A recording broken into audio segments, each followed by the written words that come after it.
Good afternoon রাধাদে বন্ধুরা, আমরা এসে গেছি রাধারানীর সংসারে। তোমাদের গোপাল সোনাকে দর্শন করো রায় কিশোরীকে, দর্শন করো বৃন্দাবন ধামে রাধা রমনলাল রাধারানীকে, দর্শন করো নবদ্বীপ ধামের শ্রীকৃষ্ণ চৈতন্য মহাপ্রভু বিষ্ণুপ্রিয়া দেবী ঠাকুরানীকে, জগন্নাথদেব বলভদ্রদেব সুভদ্রা ঠাকুরানী, সুদর্শন চক্র দর্শন করো বৈকুণ্ঠ ধামের লক্ষ্মীনারায়ণকে, ভগবানের ভোগ দর্শন করো। আজকে খুবই সামান্য আয়োজন, শুধুমাত্র বিরিয়ানি, কোনো কিছু করিনি, সবজি কম ছিল। এই দিয়ে আপাতত ভগবানকে ভোগ দিয়েছি, আছে আর তরকারি আলাদা রয়েছে। সকালে দেখিয়েছি বাল্যভোগে বিদ্যাদের ভাজাটা যেগুলো ছিল, তো তাই দিয়েই আমরা প্রসাদ পাবো। সবাই সকলের সাথে একসাথে ভগবানের শ্রীচরণে অনন্ত কোটি প্রণাম জানাই।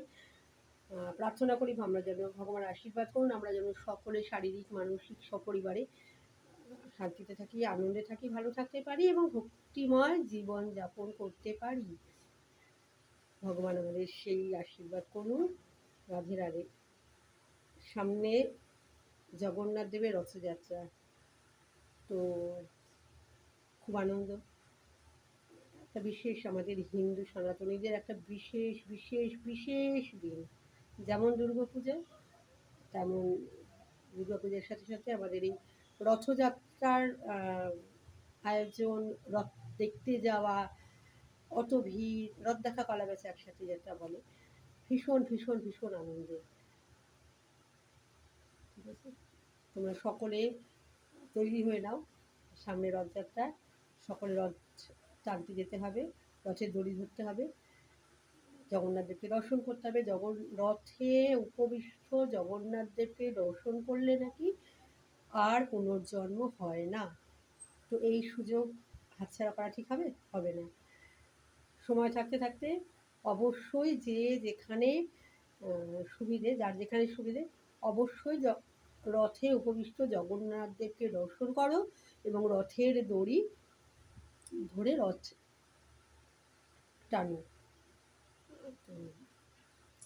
রাধে রাধে, সবাই খুব ভালো থেকো, আবার দেখাবে নেক্সট ভিডিওতে। আর এই ভিডিওটা যদি তোমাদের ভালো লাগে, লাইক কমেন্ট সাবস্ক্রাইব করে দিও প্লিজ। যারা ইউটিউবে দেখছো তারা সাবস্ক্রাইব করে দিও, যারা ফেসবুকে দেখছো তারা চ্যানেলটা ফলো করে দিও, তাহলে আমারও খুব ভালো লাগবে। আর প্রতিদিনকার নিত্য নতুন ভিডিওটা তোমাদের সামনে সবার আগে চলে আসবে। রাধে রাধে, সবাই ভালো থেকো, জয় জগন্নাথ।